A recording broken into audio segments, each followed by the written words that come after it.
Un caluroso saludo para todos ustedes, hermanos y amigos, y también para todos aquellos amigos y hermanos que nos están siguiendo por YouTube en este canal de la Iglesia Bautista Shalom. Les damos la muy cordial bienvenida y les invitamos a manifestar su opinión en cuanto a estas predicaciones, a estos cultos que difundimos por este canal de la Iglesia Shalom. Yo quisiera comenzar en esta oportunidad leyendo algunos versículos del apóstol Pablo a Timoteo en su primera epístola, capítulo 1, verso 15.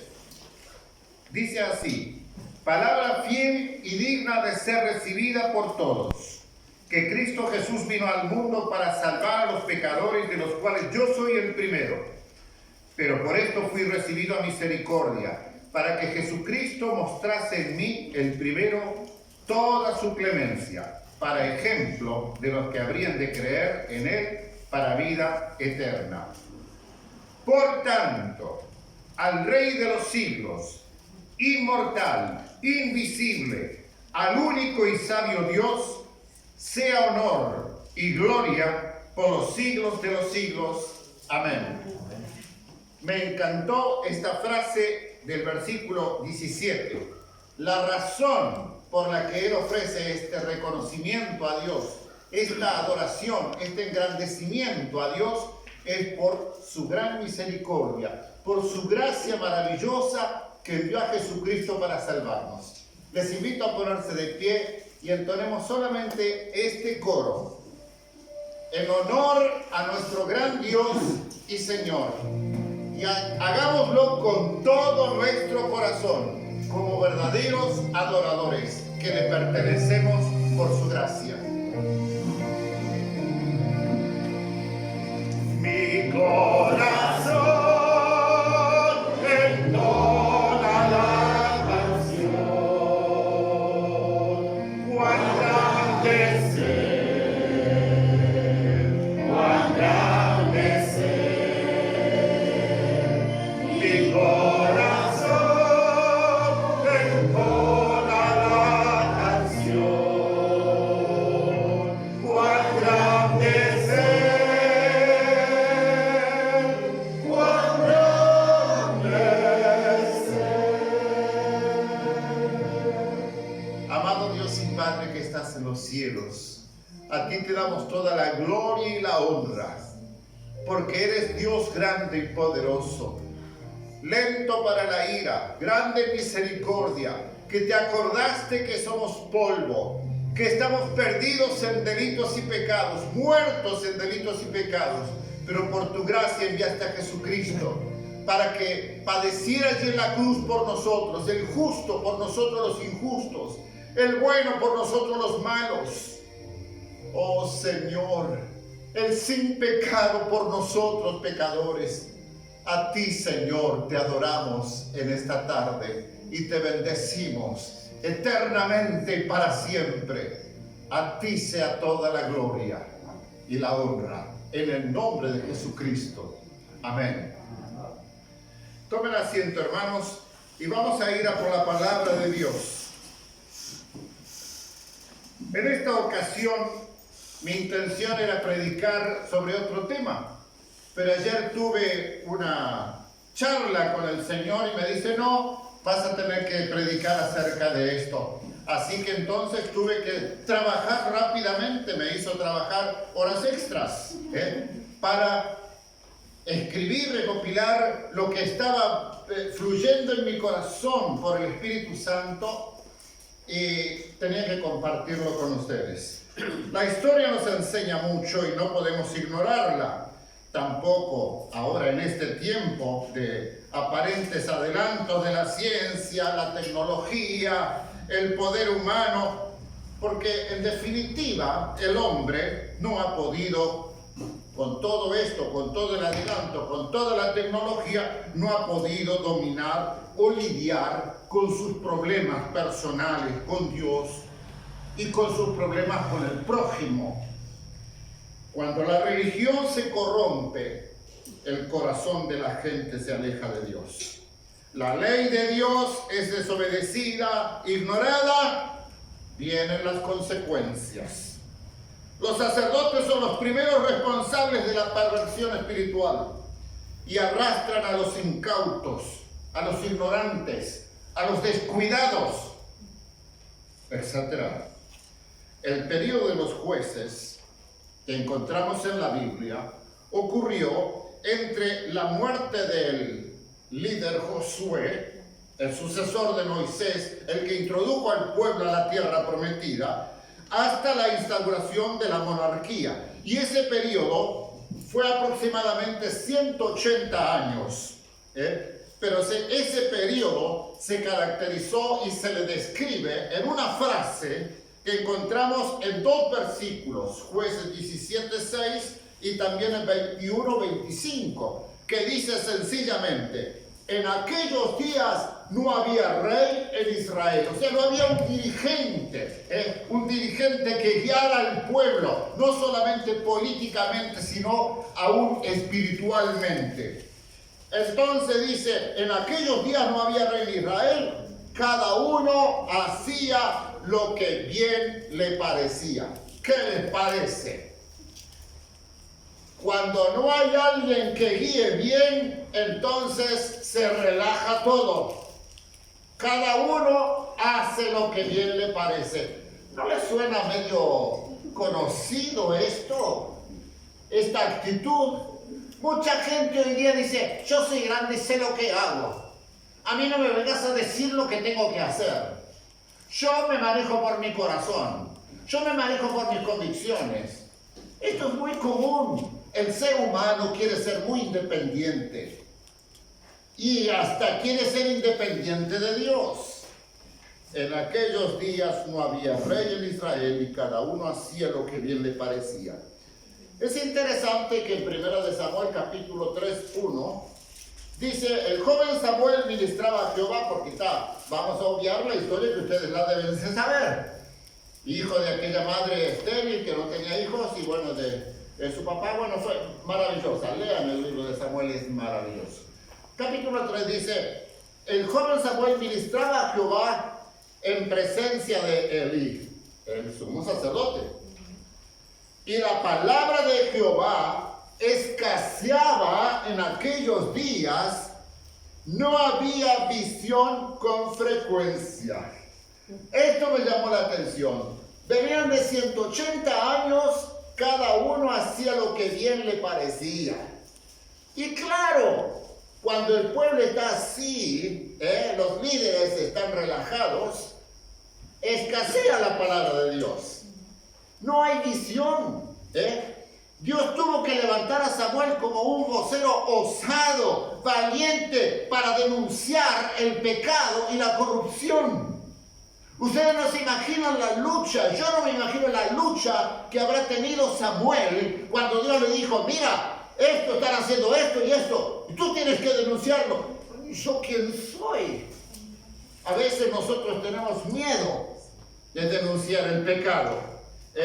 Lo pueden leer allí en 1 Samuel. Las consecuencias, lo que estaba pasando. El sumo sacerdote tenía los hijos que tienen que heredar el ministerio de acuerdo al plan de Dios. Era todo por la tribu. Allí los hijos. Pero resulta que los hijos no salieron al padre. Y esto pasa muchas veces. Los hijos que ya el padre estaba muy viejito, los hijos estaban tomando ya la posta, pero resulta que estaban explotando a la gente, aprovechándose de la gente, maltratando a la gente. Y el padre decía, hijitos, ¿qué estoy escuchando? Pero no los reprendió. Muchas veces los padres nos portamos así. Escuchamos que se están portando mal nuestros hijos. Los pastores escuchamos que nuestros miembros se están portando mal, pero no nos animamos a confrontarlos y a decirles, esto está mal. Entonces vino la consecuencia. Fueron allá al campo de batalla y esos dos hijos, sin vergüenza, hijos de sumo sacerdote, pero no estaban convertidos, pagaron con su vida. Y cuando le vieron otra la noticia al viejito, se cayó y se desnucó. La sentencia divina es infalible. Dios dijo, y no lo hará. ¿Habló y no lo ejecutará? Claro que sí, cuando Él habla, Dios ejecuta. Lo que Él dice, no lo dice por decir. Luego, bueno, en la época de los reyes, también pasó algo, o sea, pasaba esto. O sea, durante toda la historia, después de que empiezan los reyes, lo hemos visto en anteriores mensajes. Un rey espiritual hacía volver al pueblo, este rey espiritual combatía la idolatría y hacía volver al pueblo hacia Dios. Pero resulta que después se levantaba otro que ya se relajaba, no era fiel a Dios, y el pueblo todo, porque el pueblo va atrás de sus líderes. Eso era así muy comúnmente antes. Hoy también hay mucha gente incauta que se va atrás de sus líderes, y si se van al pozo se van todos juntos, no ponen cuidado. Hay gente ignorante. Pero luego, cuando llega al final del Antiguo Testamento, cuando el profeta Malaquías y otros contemporáneos denunciaban el pecado y la rebelión, la idolatría, la falsedad de la adoración y el servicio a Dios, ¿qué pasaba con esos profetas? Los mataban, los apedreaban, los decapitaban igual. Porque el que habla la verdad, lo linchan. Porque el hombre no quiere saber la verdad, no quiere escuchar la verdad de Dios. Entonces, solo querían oír la gente lo que les gusta al oído.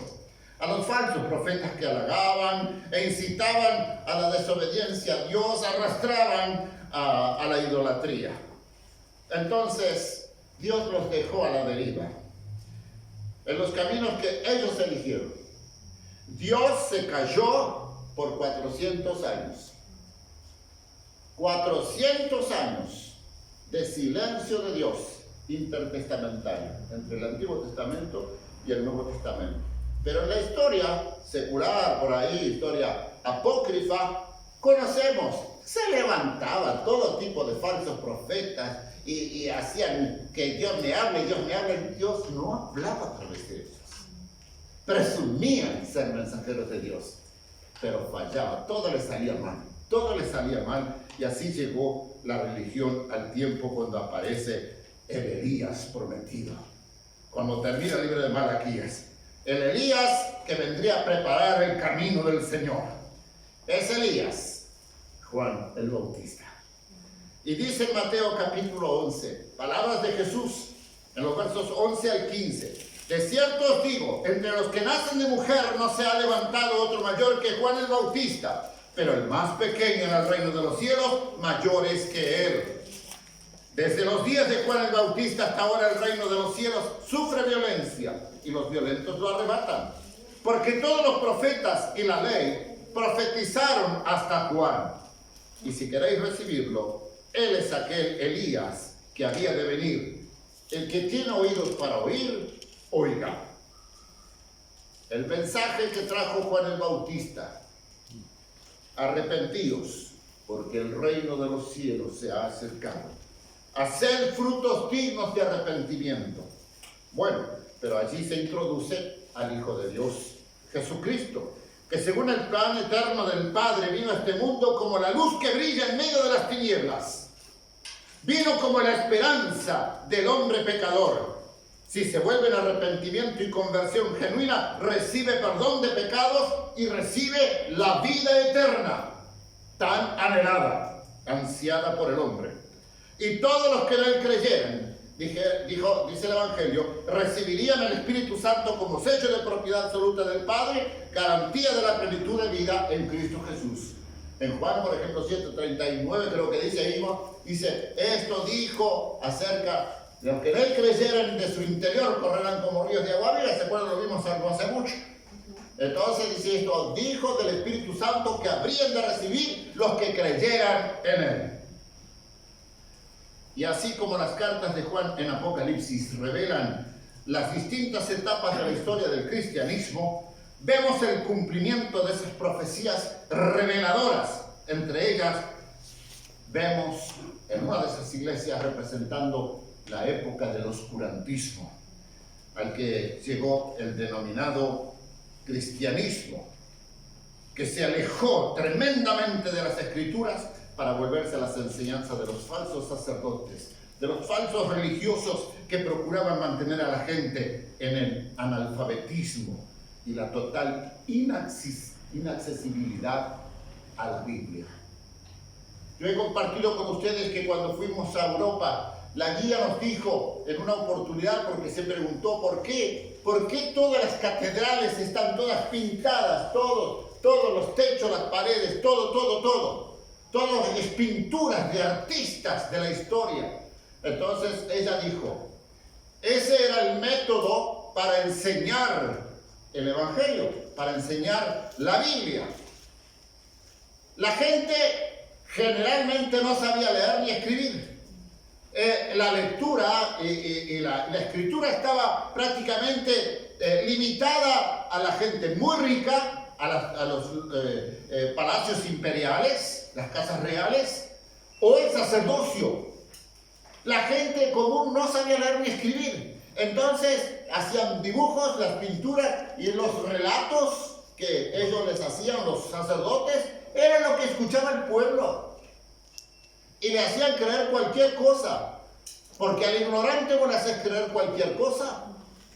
Cuanto más ignorante la gente, más fácil de controlarla. Entonces, allí tenemos esta época de oscurantismo, de una desviación del Evangelio, el cristianismo tan degenerado y tan corrupto.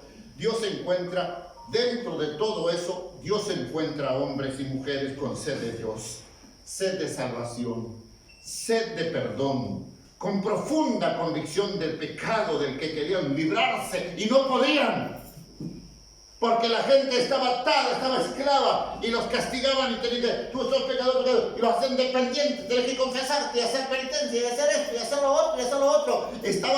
Aquella gente estaba así. Estaban continuamente asfixiados. Pero gracias que como en el tiempo del profeta, Dios le dijo, yo tengo reservados 7,000 que no han doblado sus rodillas ante Baal. ¿Se acuerdan? Bueno, Dios siempre tiene un pequeño rebaño, un remanente que no se doblega ante el dominio del enemigo, de Satanás, que está ansiando, y al que ansía, Dios sale al encuentro, lo confronta, lo bendice, lo salva.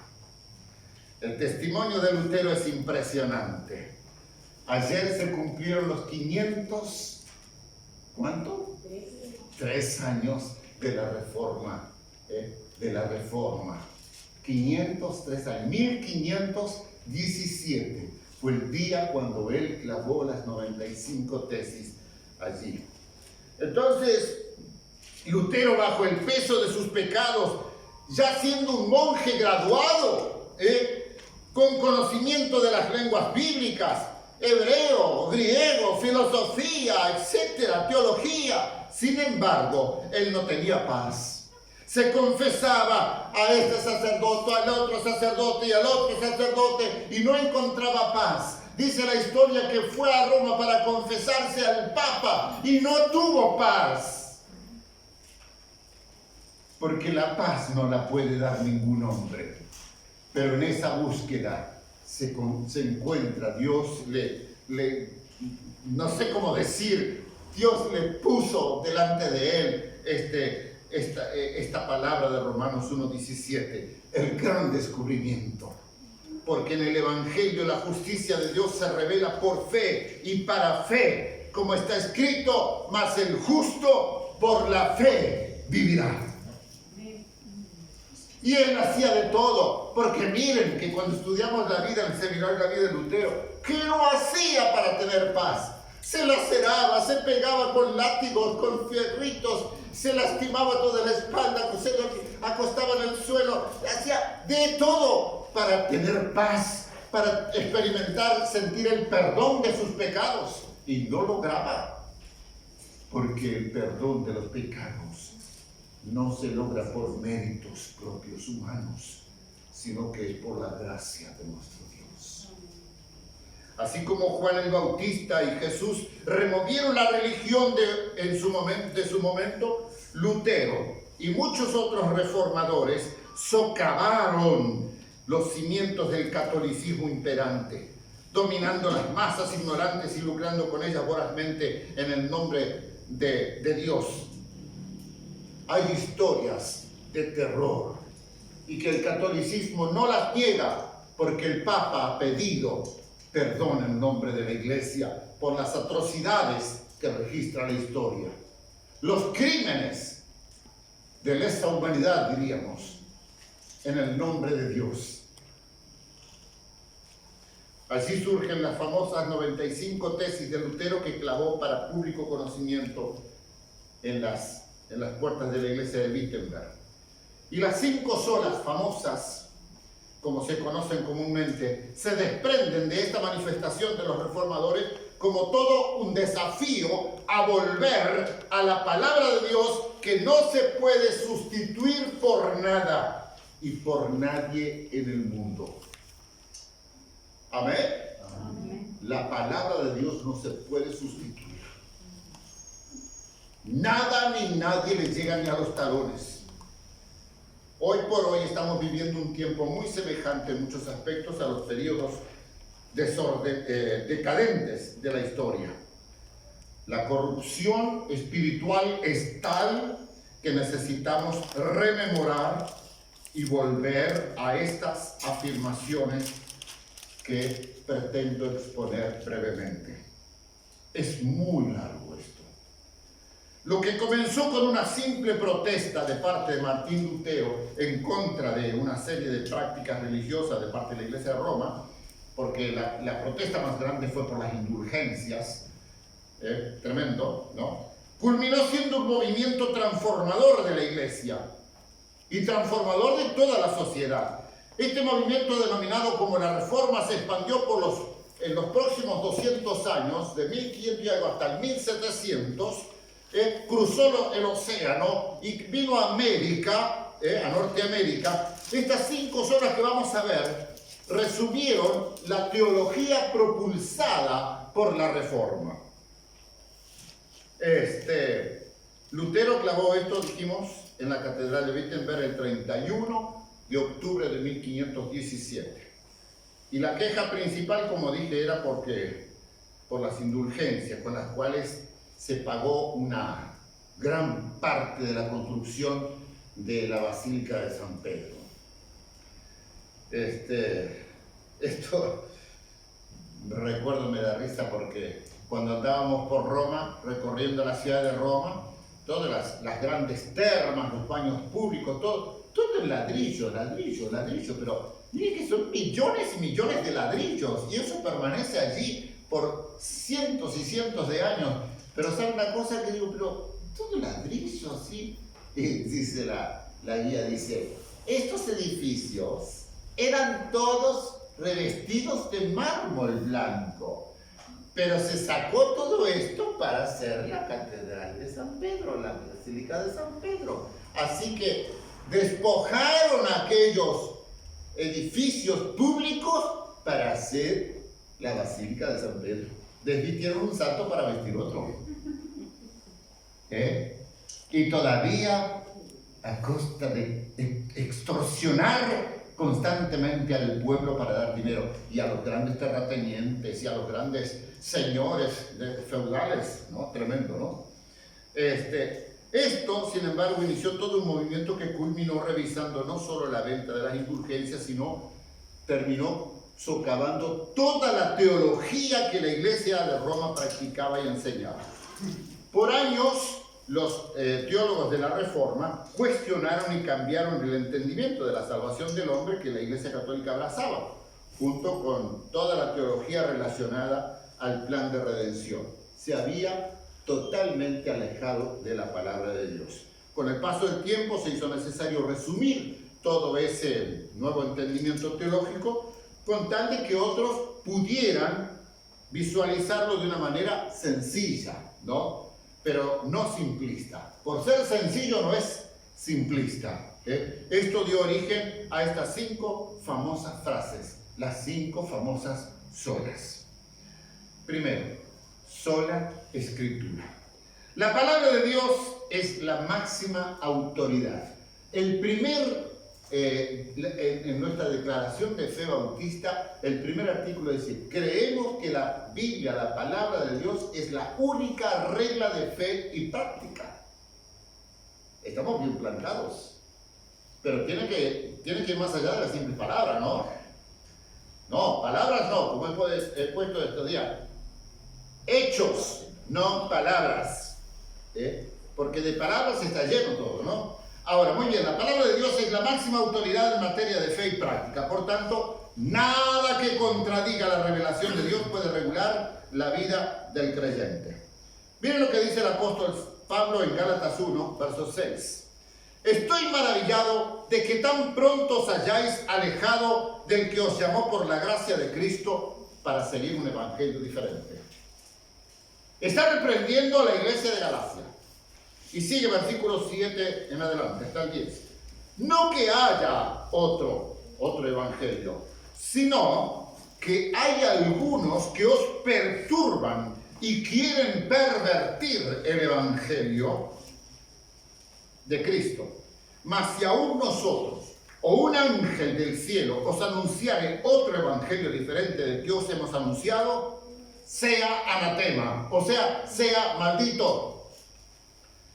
Como antes hemos dicho, también ahora lo repito: si alguno os predica diferente evangelio del que habéis recibido, sea anatema. Pues, ¿busco ahora el favor de los hombres o el de Dios? ¿O trato de agradar a los hombres?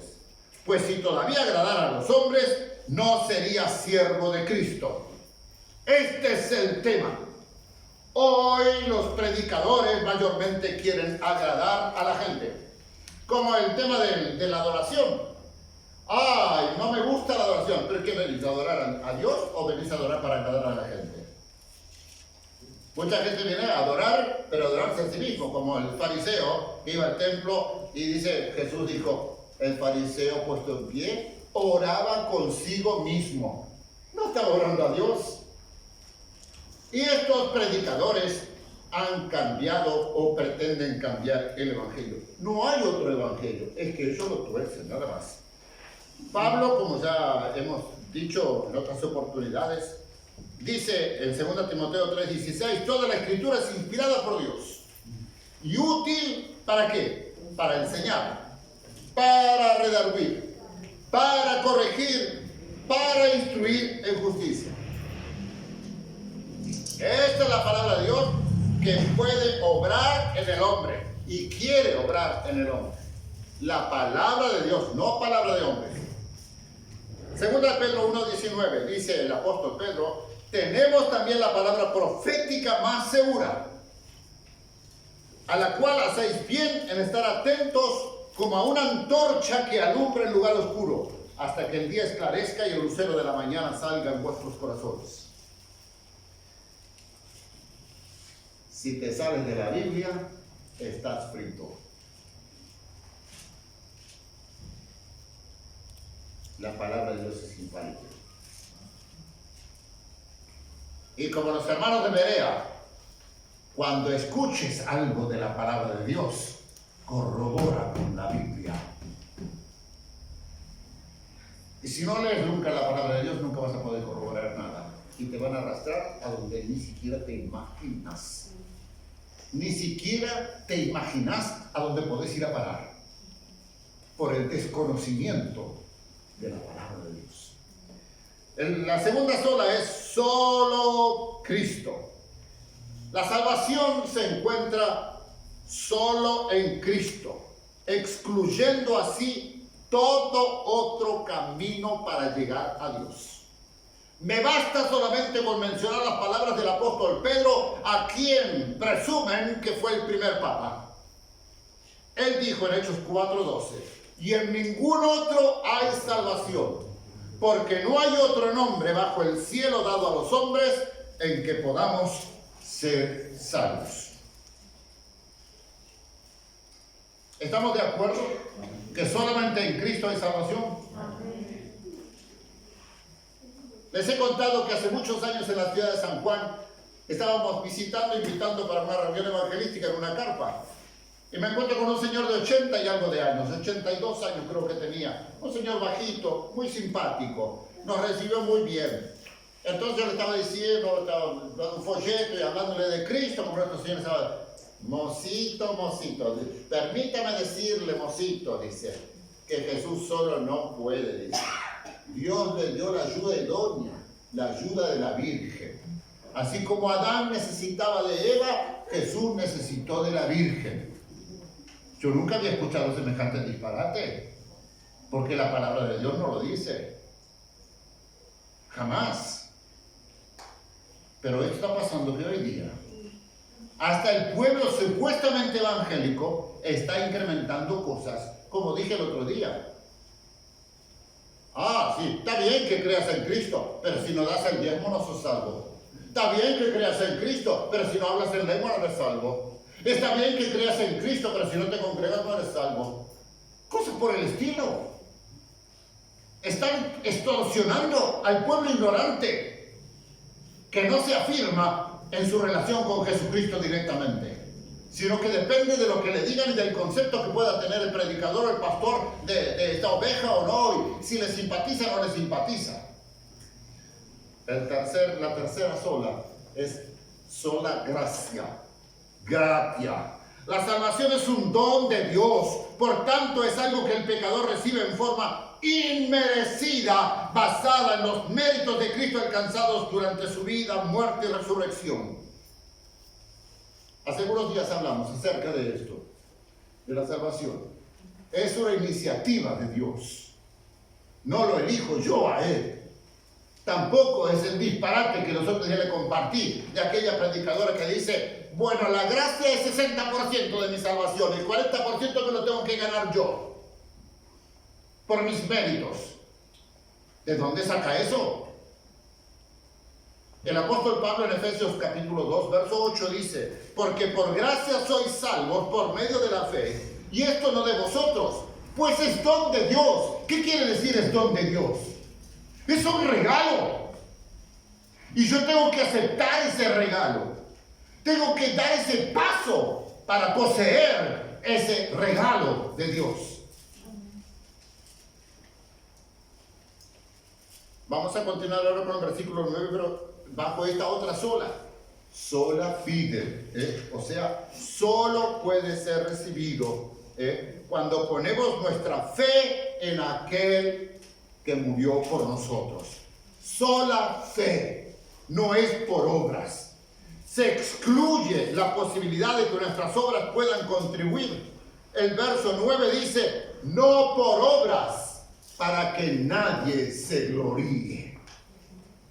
Esto sería una complicación si fuera por obras, porque cada uno de nosotros estaría reclamando como si fuéramos los sindicatos actuales, ¿no? Los movimientos sindicalistas, ¿no? Que cada uno hace sus reclamos, porque yo esto, porque yo, no, porque yo esto, porque yo lo otro, y que entonces se armaría el tole-tole delante de la presencia de Dios, cada uno esperando recibir lo que merece. O como Jesús enseñó de aquellos empleados que tomó el Señor a la primera, a la segunda, a la quinta, a la cuarta, a la sexta, y hasta la penúltima hora. Y cuando le pagó a todos un denario, ¡ay! ¿Cómo es el asunto? Así que yo me peleé todo el día, todo el resto del sol, y trabajó un rato y le pagaste lo mismo. Estos son los movimientos sindicalistas. Cada uno quiere su justicia. Por eso la salvación no es por obras, es solamente por gracia. Por gracia. Y la va a recibir por gracia aquel que está 50 años en el camino del Señor, como aquel que en el momento antes de morir se entrega a Cristo.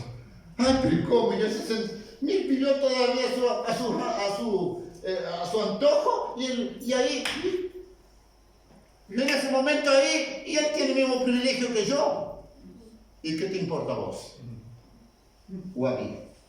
¿Qué fue lo que le dijo Jesús a Pedro cuando le preguntó, Señor, ¿y qué de diciendo, se refería a Juan, el apóstol Juan, ¿y qué de este? Y Jesús le dijo, ¿qué a ti? Sígueme tú. ¿Qué te importa? ¿Qué te importa tu hermano?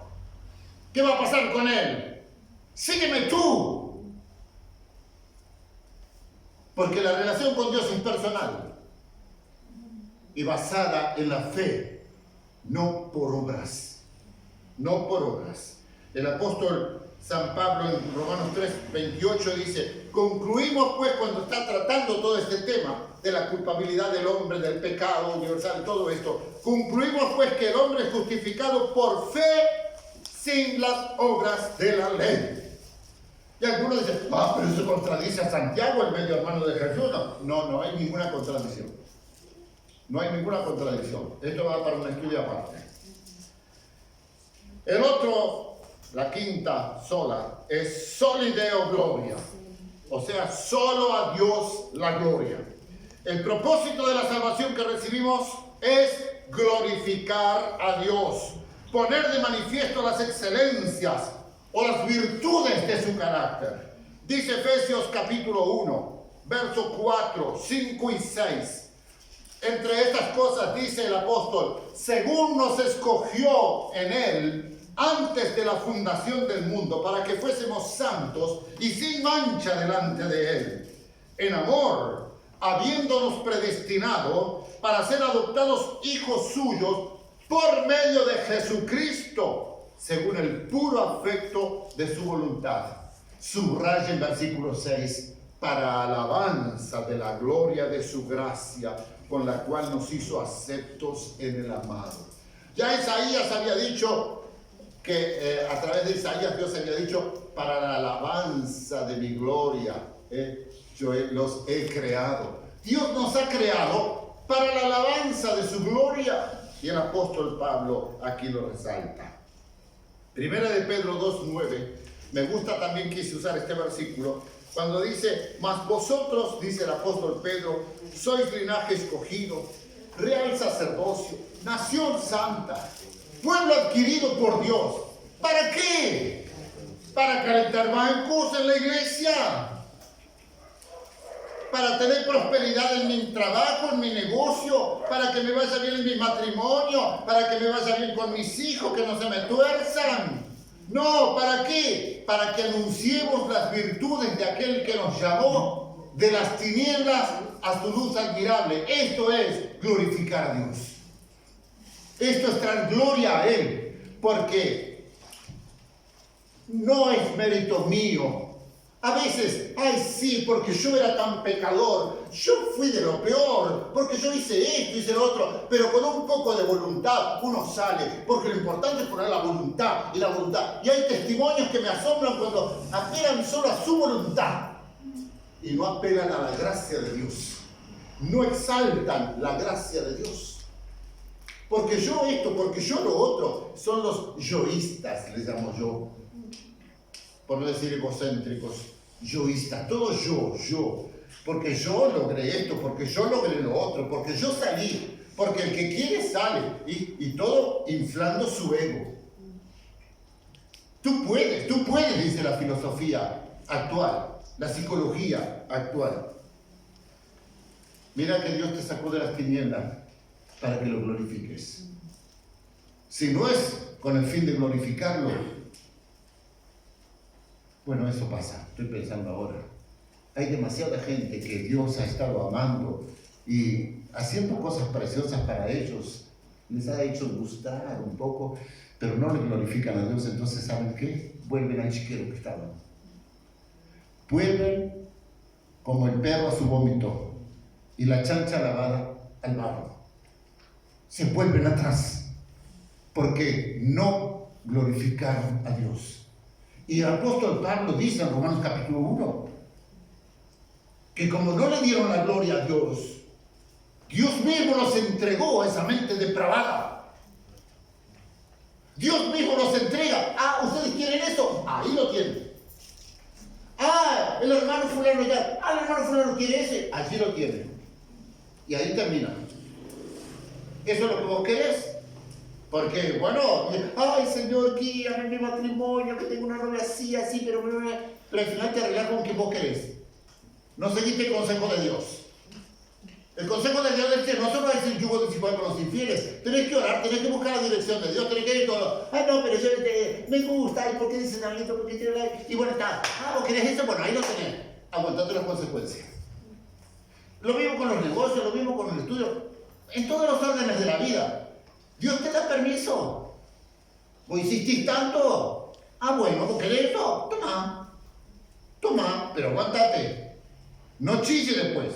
No te quejes después. Estas frases que acabamos de mencionar, estas 5 solas, representan el corazón de la teología reformada y resumen verdades. Escuchen bien lo que les voy a decir. Resumen verdades no negociables del Evangelio. Tengan esto claro. No negociables. No se puede transar con este mundo, ni con un evangelio falso. Yo no puedo negociar con la herejía, con la falsa doctrina. Prefiero morir. Prefiero ser tenido por un bicho, por un cuco, por un leproso, que se me vayan de al lado. Pero yo no voy a transar, no voy a traicionar la verdad de Dios. La fortaleza de una iglesia depende de las verdades que la sustentan. Y de ahí que toda iglesia bíblica necesita no solo abrazar estos principios, sino que necesita la iglesia proclamar estos principios. Proclamarlos de una manera que garantice que estos pasen a la próxima generación. ¿Qué está pasando? Estamos viendo escritos por ahí en el WhatsApp que habla acerca de lo que estamos fallando en transmitir los valores a la generación. Lo que aprendimos de nuestros abuelos, de nuestros padres, hoy ya no lo estamos transmitiendo a nuestros hijos. Los valores del trabajo, de la honestidad, de la palabra. No estamos transmitiendo y estamos teniendo lo que estamos teniendo. Una generación rebelde, insumisa, orgullosa, vanidosa, totalmente desordenada. Y la iglesia pasa lo mismo. En el pueblo del Señor pasa lo mismo. Lamentablemente muchas iglesias han asumido estos principios y han dejado de proclamarlos con claridad y frecuencia y duermen solamente en los laureles del pasado. Ah, porque nuestros antepasados, el avivamiento de allá y todo. Sí, claro, eso. Pero ¿y ahora? ¿Y ahora qué? Es muy fácil, sí, porque la iglesia bautista o la iglesia valdense, los avivamientos que había, las multitudes. Bueno, eso fue, pero el hoy tenemos que ver. El hoy. Eso que pasó allá. ¿Por qué no sigue hoy?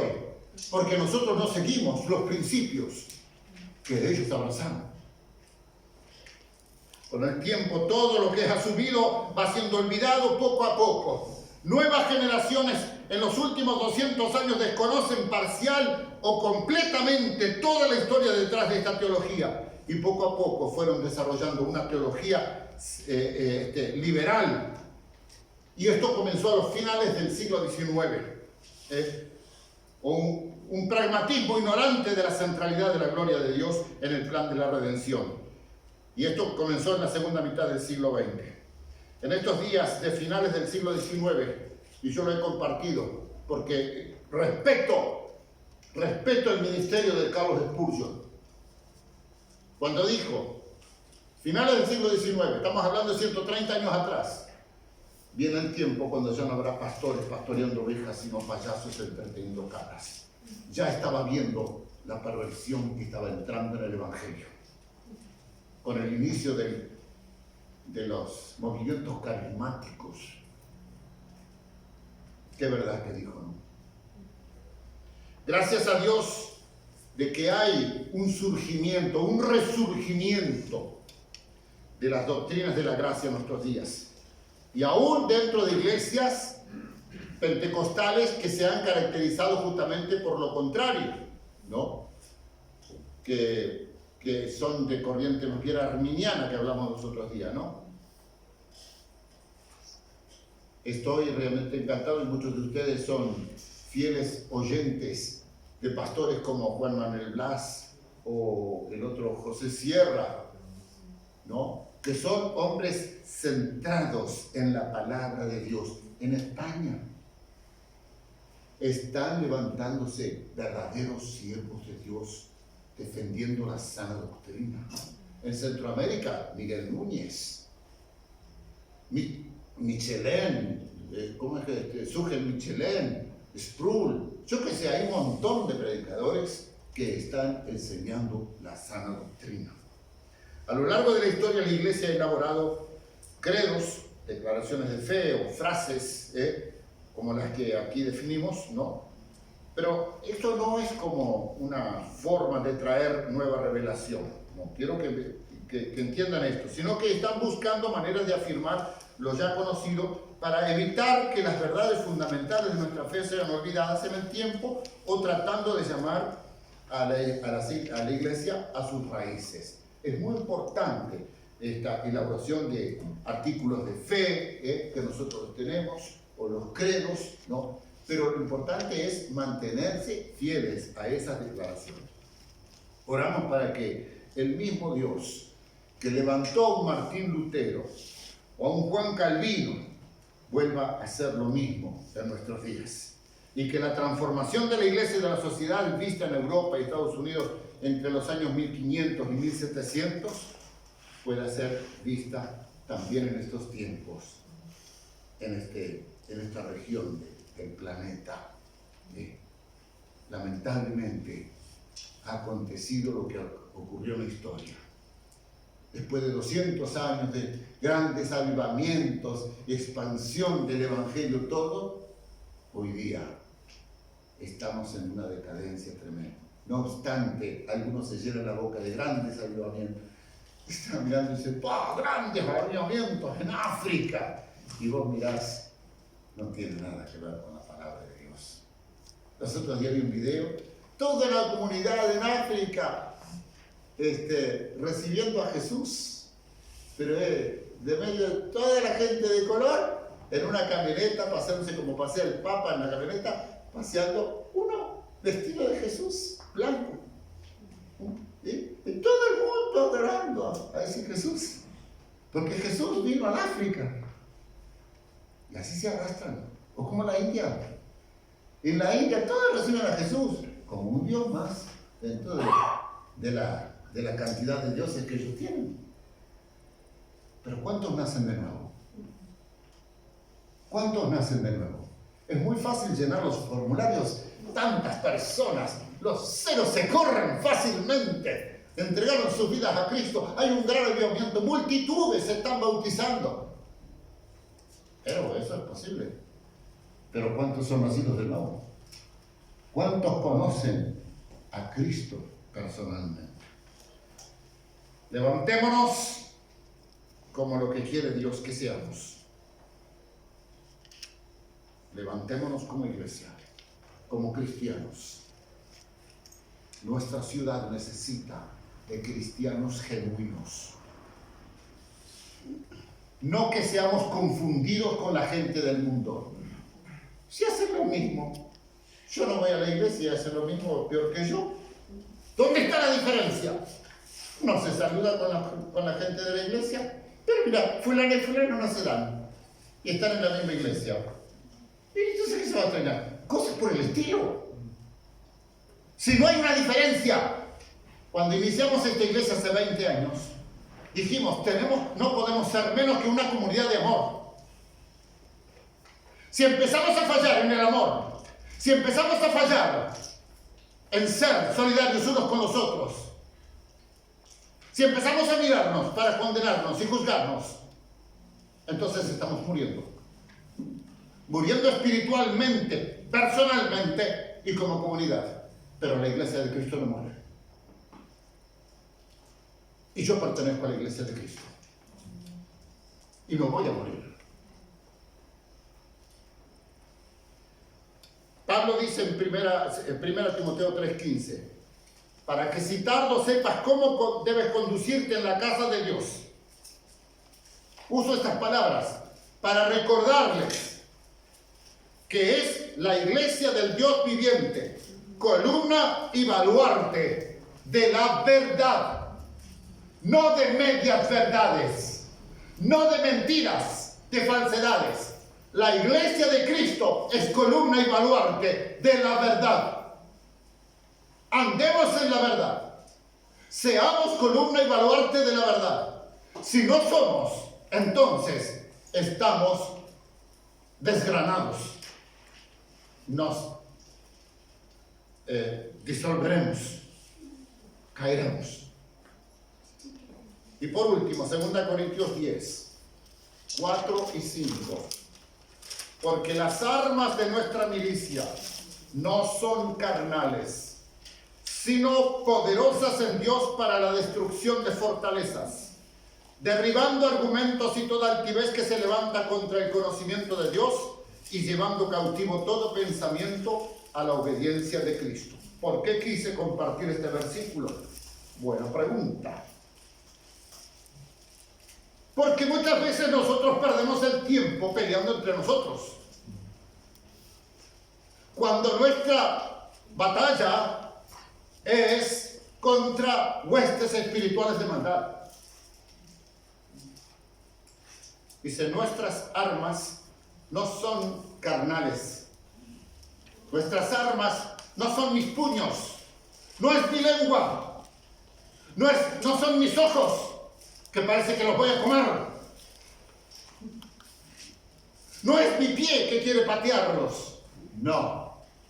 Nuestras armas son poderosas en Dios. Poderosas en Dios.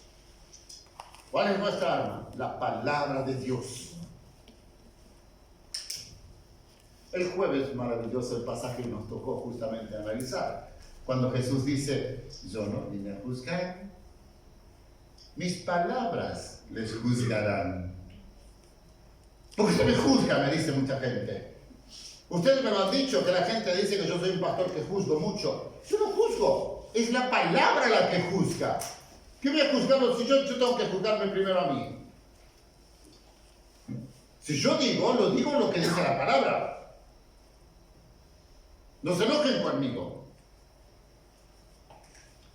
Dice, nuestras armas son poderosas en Dios, pero para destruir estas fortalezas espirituales en las que están presos, cautivas, tantas personas, y no solamente personas incrédulas, están atadas personas supuestamente cristianas. Están atadas a sus rencores, a sus odios, a sus ofensas, a sus enojos, a sus vicios, a cualquier cosa. Están atados. Están prisioneros en esas fortalezas espirituales que solamente se pueden liberar por el poder de Cristo. Derribando argumentos y toda altivez que se levanta contra el conocimiento de Dios. Esta es una batalla espiritual, porque el diablo, la carne, el mundo incita constantemente a nuestro corazón a rebelarnos contra Dios, rebelarnos contra el conocimiento de Dios, rebelarnos contra la revelación de Dios. Hay que traer cautivo todo pensamiento a la obediencia a Cristo. Si nosotros no venimos y no traemos nuestros pensamientos, y miren que yo creo que este es el peor enemigo que tenemos, uno de los peores enemigos, mis pensamientos. Yo a veces les cuento a Lilian, porque ahora sueño poco últimamente, les cuento a Lilian y digo, ¡qué increíble! Mamá, ¿cómo es ese misterio de la mente? Porque soñé algo que jamás en la vida pensé. Jamás en la vida uno ha pensado algo y lo sueña. Esto enseña de que la mente sigue trabajando. Esto también yo encuentro que esto es como el sueño del alma. Aunque está muerto, el alma sigue. No hay tal cosa como que queda allí inconsciente después que muere. No. Esto es una demostración de que sigue. Volvámonos al Señor, a su palabra. Ella es lámpara a mis pies y lumbrera a mi camino. Es la única que te puede guiar a la vida eterna. Escudriñad las Escrituras, dijo Jesús, porque a vosotros os parece que en ellas está la vida eterna, y ellas son las que hablan de mí. Esto se lo dijo a los religiosos. Escudriñen. Que Dios les bendiga. Padre, gracias por tu revelación. Gracias porque inspiraste a tus escogidos siervos para que llegue a nosotros tu verdad. Gracias porque la verdad, tu Hijo Jesucristo, vino a este mundo y se ha revelado a nosotros. Gracias porque me concediste la gracia de conocerle y proseguir conociéndolo. Te ruego en el nombre de Jesús que todos mis hermanos y amigos que están escuchando, que escucharán, vengan al conocimiento de Jesucristo. Te lo pido en el nombre de Jesús. Amén.